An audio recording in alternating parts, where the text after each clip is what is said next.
Hello, traders. So it's that time again. Welcome you to episode number 3 of It Came from the LCS. So, a couple things I wanted to address real quick.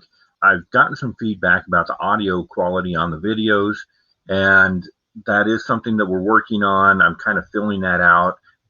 This is a learn as you go process for me. So, the first segment that we're going to have was actually filmed in Black Cat Comics, and I know that that sound is not fantastic, but subsequent sections of the video were filmed in other shops. We did a film, of course, with Kenny at the Nerd Store here in Salt Lake at the Valley Fair Mall, and the sound on that was nice. So we're kind of working through that, and also the mask issue. We are under a mask mandate in Salt Lake, and because of that, I've actually had people complaining that we are wearing masks. I'm sorry, that is just where we're at in Salt Lake City. I'm not going to put my friends and their businesses in jeopardy because I want to take a stand against masks. It's just not going to happen. So that mandate's about to lift, and you'll be able to see all the smiling faces. And we hope that going forward, God forbid, nothing like this happens again, and we can be mask free from here into the future. So all that being said, I got an announcement at the end of the video about a new show that's coming up. I'm pretty excited about. I'm going to be working with some other YouTubers, doing some collaborations on it. So stay tuned for that. We're going to make this a short one. So our subject this week is variants and how they're affecting our market and our hobby. So hang on tight. Here we go. But I think what's going to kill it is a drawn out speculator investment market. Um, and it's going to be too cost prohibitive for your average everyday person to come in and grab an issue number one of anything, because they're either the stores are going to mark it up to $20, or you're going to find it on eBay for $20 or $50 or whatever the case may be. And it's just it's a bad situation. And I also like speculators, because this is the collector versus retailer thing. Right. I like speculators, because if somebody comes in and buys 10 copies of something, that means I just sold 10 copies of something, and I'm a business, and that's awesome.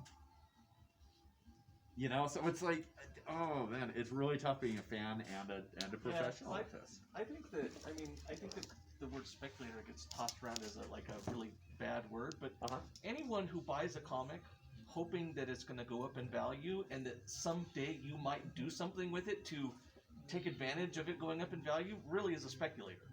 I mean, Yeah. if you ever think, if you buy something thinking, well, someday this is going to be worth a little bit more than I paid for it now, or I'm going to pick up 2 copies of this because I think I might want to sell one and keep one. You're really a speculator. You're just planning on speculating in the future, but you're still That's a speculator. true. Right. But Short-term speculator. Yeah, That's but maybe the way to say it. and I think that what happened in the 90s was so many people got into comics at that time because they saw, oh, Death of Superman, everything's worth $1 million. And they bought thinking that they were going to flip it that next week. And I agree that that's really bad. The people who come in and, think that they're going to buy something off the shelf and it's going to be worth $50 and they're going to sell it that week, those people usually are bad for the market. They drive up prices. They become disenchanted because they're not really fans of the art or the stories at the heart of it, and they leave. They're like Bitcoin investors who decided to bail on Bitcoin and invest in the next cryptocurrency as soon as they thought it was a better option. Yeah, that's my take. But you have to have. I mean, I agree with Greg says that stores. If you don't have the stores where you can get together and talk to people about comics, then I think that's the worst thing for. I think that you have to keep the stores happy, because I think that it would be a really sad place if the only place you could get comics was on eBay. That would be a really sad, miserable kind of hobby, I think. Right. Yeah. Or even just Comic Cons. If you didn't have the stores where you could go in every week, and so you got to make sure that people who run stores can make money and be happy. So. Yeah. I mean, that's a good point. To say that as a label like speculator, I mean, I'm a speculator. Well, anyone. Right. I'm hoping all this stuff up here, man. I'm hoping it goes up later so we can make more money off of it. I bought my Hulk 181, and I'm hoping that this year I bought one that was signed by Stan Lee, hoping that that would because I love Stan Lee, and I'm hoping that I'm hoping it goes up in value. I don't think you have a worry there. I think you're okay. No, I think that eBay is, and I think eBay, and I've said this before, is a weird, drawn out, electronic age wizard magazine. And because first off, people don't know how to use it. They don't know what they're looking for. Every day I say I can put this phone on eBay for $5,000, but at the end of the day, it's still a $5 phone. Doesn't matter, and I think that some other options are good, and I think we're seeing that now. I wish they would sometimes be a little easier to use, but I mean, I don't, eBay is kind of like a high-tech wizard magazine, and because people go right on there and say, how much is this worth? And it's like, that's not what it's worth. Right. That's the current market. Yeah. So it's telling people to invest, but and I don't care, man. As long as the people that have holds and my regulars that come in get their books, you can buy 10 copies. Cool. You give me $40, man. I could use that. I'm a small business in a weird world. Don't buy 10 copies, and then if they don't go up in value, be disenchanted and leave the hobby, 3 months later. Right. Yeah. And don't buy 10 copies if you can't afford to, if you can't afford it, and they're not going to go up in value, because 99% of these things really don't go up very much in value. So yeah. Don't be that kind of person who prevents people who are really interested in those books from getting them in their hands and reading the stories and then bail if it didn't provide you with a huge return on your investment in a short time window that you were expecting. Yeah. So yeah. All right, traders. So you heard our conversation that we had up at Black Cat with a couple customers, and kind of that perspective on what this is doing to the market. We're sitting down with Kenny at the Nerd Store. Thought we'd get kind of that younger perspective. How long have you been collecting? About 10, 11 years now. Oh, so quite a while. Yeah, for a while, yeah. So not a newbie into it, but definitely of a different generation. Yeah, for sure. When I was your age, there was no speculation market. Right. So, right. Actually, that was probably right before the whole death of Superman and the market crashed. And yeah. That's what a lot of people are concerned about right now with the speculation market, that is driving that type of atmosphere, and we're going to see another crash. Right. So what are your views on the spec market, where it's taking the hobby, and what it's going to eventually do to the hobby as far as sustainability? Sustainability, I mean, we're definitely in somewhat of a bubble right now. I mean, we're just seeing insane prices on books. It's bananas. I mean, ASM 316 right now is a $2,000 book about, and just continuously going up. Gwen or Edge of Spider-Verse 2 is about getting up to 2,000 soon here, I think. Like we're seeing an insane market right now. And so I think it's gonna burst at least a little bit. Just because, I mean, we're seeing new books, even like fresh on the shelf that I'm putting out, are like going insane. Right. Shadecraft is a little bit of an example. It's getting a lot of heat. It was at like $20 launch day. It's starting to sell back down to about $10, but like that was insane to me. So we're definitely seeing a little bit of a bubble. I just don't think this is sustainable, honestly. With where we're at.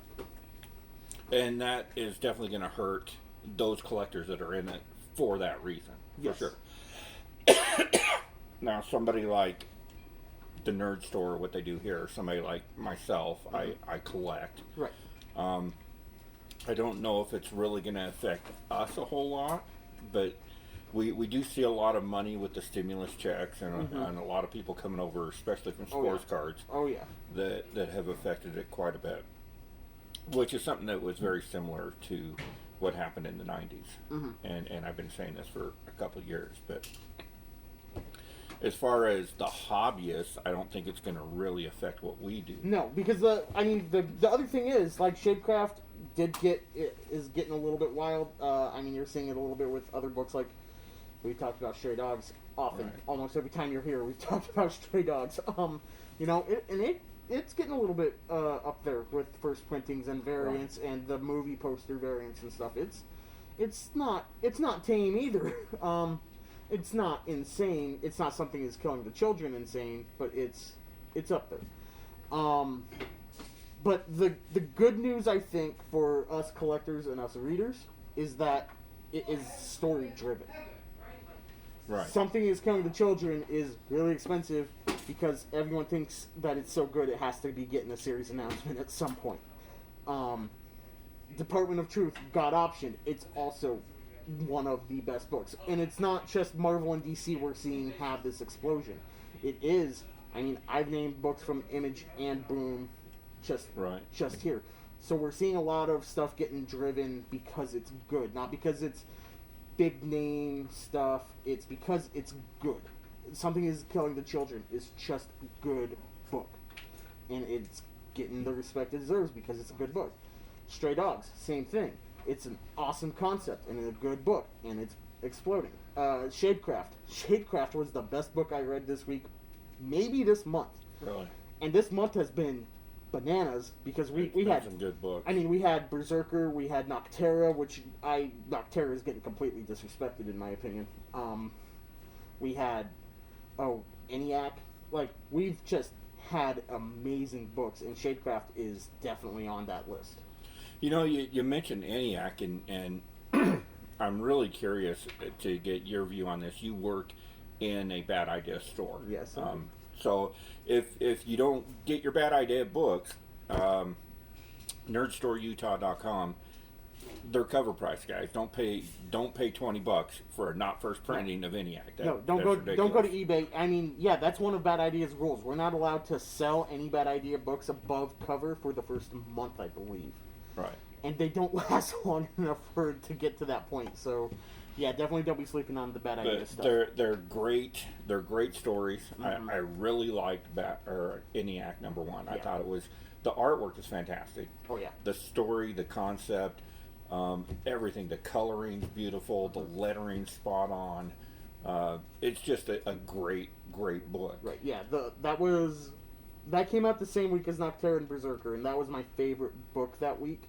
Even if I'm more excited for Noctera's second issue, that first issue of ENIAC was just a good comic book. So, and we're still seeing pretty high sales secondary market for ENIAC. Right, and we're just barely starting to see some CGC come back from walkthroughs and stuff. So yeah, and that's going to be a book. The construction of the book, and I've said this quite often. I've pressed 3 of them so far.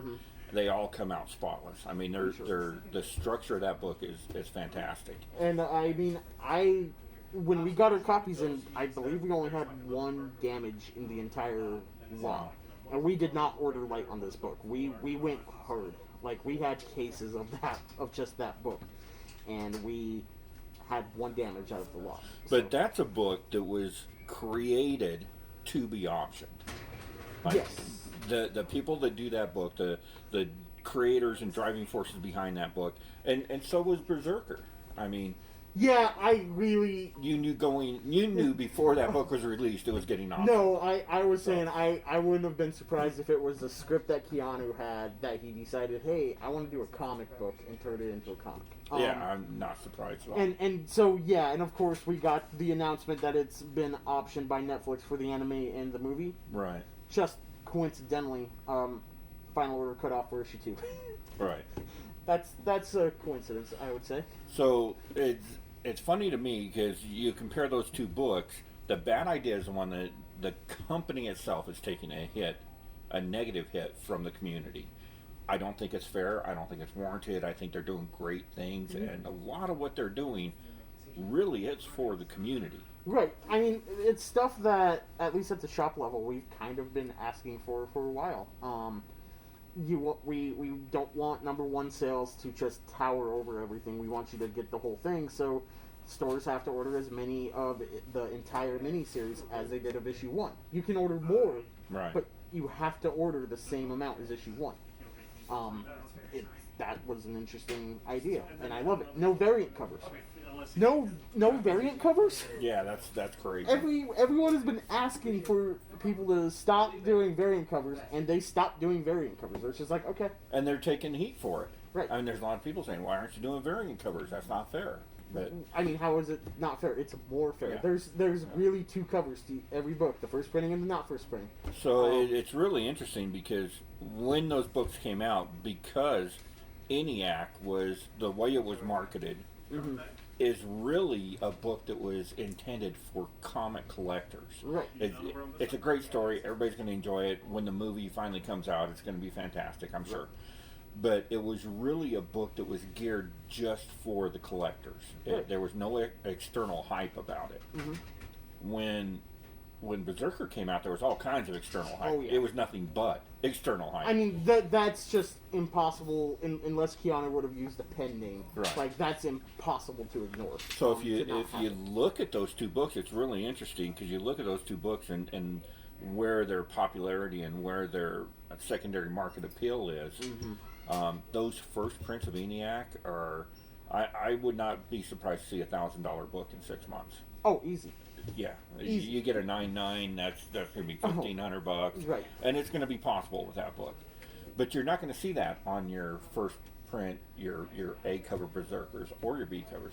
You're not going to see No, that. I mean, yeah, that book was ordered heavy. They did it to themselves when, I mean, Boom doesn't care. They're like, you order as many copies as you want. So, not that they did it anything to themselves, but, like, when you put a 1 in 1,000 variant up and allow returnability, like, that's just what's going to happen to your base covers. They're just not going to be secondary marketable. Right.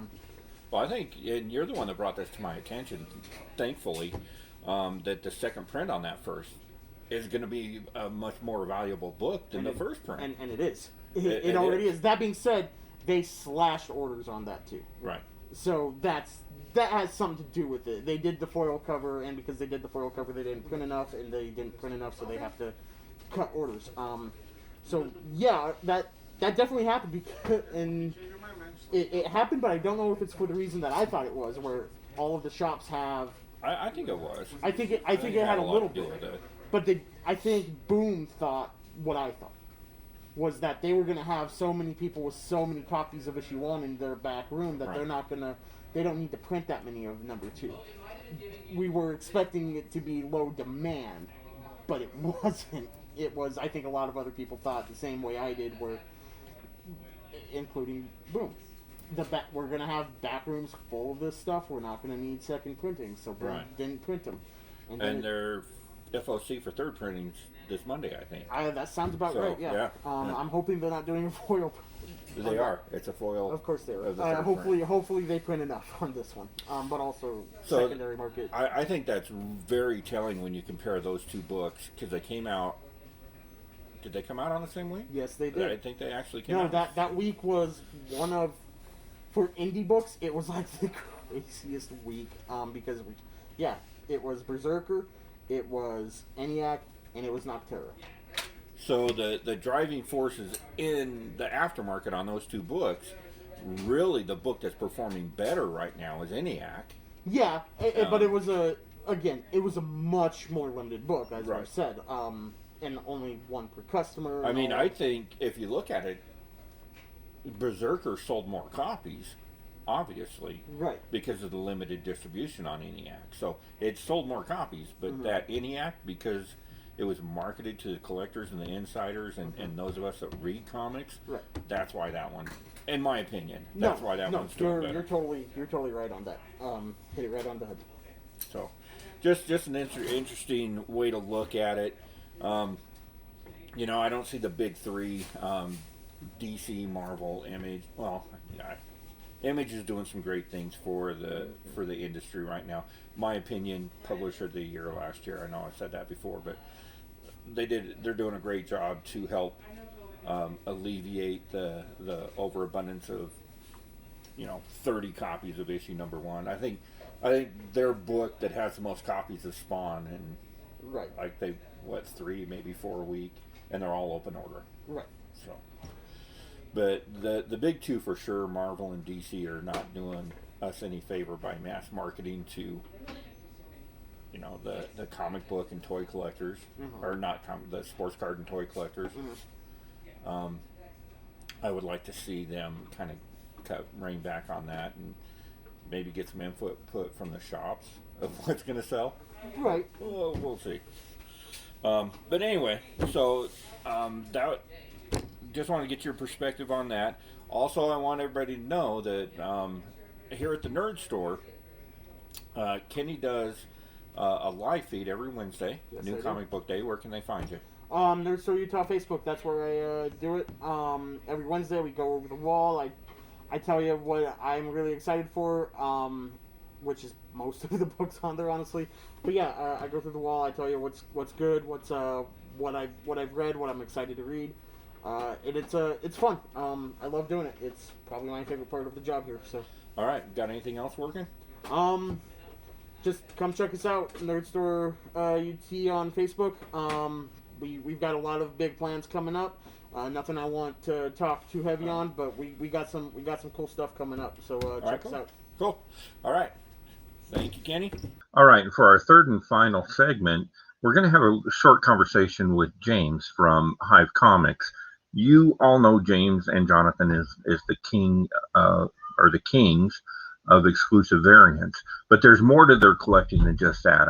I spent time digging through the long boxes with these gentlemen, and they're a couple of fantastic guys, and it's really interesting to me that a young collector and somebody with his finger directly on the pulse of what's happening in the comic industry collects the way that he does. So I wanted to just share with you a short conversation I had with James and about some of the books that he's brought to me to be pressed, and kind of his own personal, how he collects for his personal collection. So it's a real interesting conversation. I hope you enjoy. You and John are the king of variant covers. Everything you guys do is just spot on, spectacular. You get the youngest artists, you do short runs to make them more valuable, extremely affordable on your website, hivecomics.com. But you're a big collector too. And I think it's really interesting. I actually spent the day with James last Saturday in a comic shop, and he was going through boxes looking for books to flip like speculators do. But your personal collection is way different than what you buy to flip. Yeah. Why don't you tell them about the stack of the Phantoms that you brought me? So a lot of people don't know, but in the 1940s, they did Spirit Weekly was one of the inserts that they used to do in mostly East Coast like newspapers. So these were the early way of distributing comic books. Was in these newspapers just in the middle. It was kind of like a section you could hand off to your kids, to let them enjoy the newspaper, as it were. But a lot of those, they were printed on newspaper stock. They're really hard to come by in good condition. A lot of times they get dark brown just from weathering. The paper's thin, they chip. They're in horrible shape. So finding them in good shape it's a nightmare. And it's one of the harder chases in comics right now, because it's not that they're expensive. It's that they're just impossible to find. They're just not out there. I wouldn't be surprised if there's complete issues that are just lost to time. So I've gave 9 copies to you to press. So I had to trade the guy for the last bunch he had, but we came up with a pretty solid trade, and so I've got those on their way. Well, one thing that really impressed me when I started working these, typically with something that old, I have to rehydrate, and there's a lot that goes into that process. But they were like day one. They were in perfect shape. They had very slight folds and all that pressed out. I think you've got some seriously high grade. It's like I told you, we're going to break the census on these ones. I think the highest graded I've been able to see generally sit around 7.75. But yeah, I mean, it was interesting. I asked the guy too, because I saw him, especially seeing him in person. Seeing photos, they looked fantastic. Seeing him in person and realizing they looked just as good, I of course had to ask him, where he got them from and the story behind that. But I guess he picked up a collection from a grandkid of somebody who'd been collecting since the 40s, but he had managed to put together an entire 4 full Spirit sets, basically from the beginning to the end. And I just got lucky that he had a bunch of these in there, and it's been parting them out. Not too many have gone out, though. He said he's putting in together some full collections right now. I get first dibs, luckily. Up to this point, I have a pretty decent size chunk of a collection. So these are for the personal collection, right? Yeah. Oh yeah. These are PC. These will never go anywhere. Right. I'm trying to. There's some ghosts out there, like the very first issue. That's one I'm digging. That's a big goal of mine. I don't know that I'm shooting for a complete collection of them, but I would like it to be as complete as possible. Just because I don't, like I said, there's probably issues of that series that are just lost. They just don't exist anymore. So I'm not going to kill myself trying to find them, but I have been looking for 2.5 years to find as many as I have, which isn't very many. And definitely the coolest one you have, Eisner drawing Eisner. Yeah, that one's my favorite. If it does give a 9.8, I'm driving to your house and giving you a big fat kiss. So you can go to hive-comics.com. You got ratio variants for all their books. You've got their exclusive variants. You can get this kind of stuff. James and Jonathan both buy books, flip them, but it's more about the collectability. They're collectors. They know comics. They read comics. They can talk comics. Go check them out and see what they have on their site, and you might find something that you like. Thanks, James.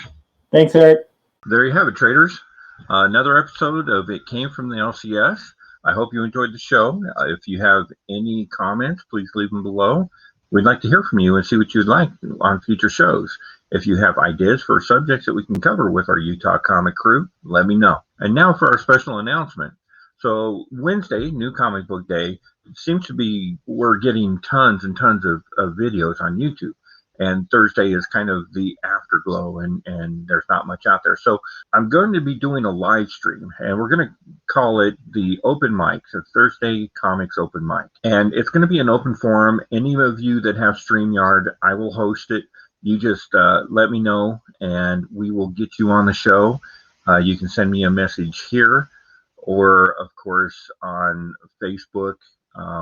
I'm on Instagram. I try to be on top of it, but I'm really not, to be honest with you. And the roguetraderutah.com will get you a link right to my email. Send me a message any way you choose, and we'll get you on the show, and we'll discuss whatever you want to discuss. If you want to show off the books that you got the day before, if you want to talk spec, if you want to talk pressing, cleaning, characters, artists, writers, pencilers, inkers, if it's comic related, the community's invited. If it's comic related, the community's invited to join in on that conversation. So that's going to be Thursdays. I'm going to start that at 11 o'clock Mountain Time. So that's 10 a.m. Pacific Time, and I believe that would be 1 o'clock p.m. Eastern Time. So join us for the conversation. Join us in the chat. We're going to be doing some giveaways and have some fun stuff. So make sure you do schedule that in. We'd like to see you there. So till next time, traders.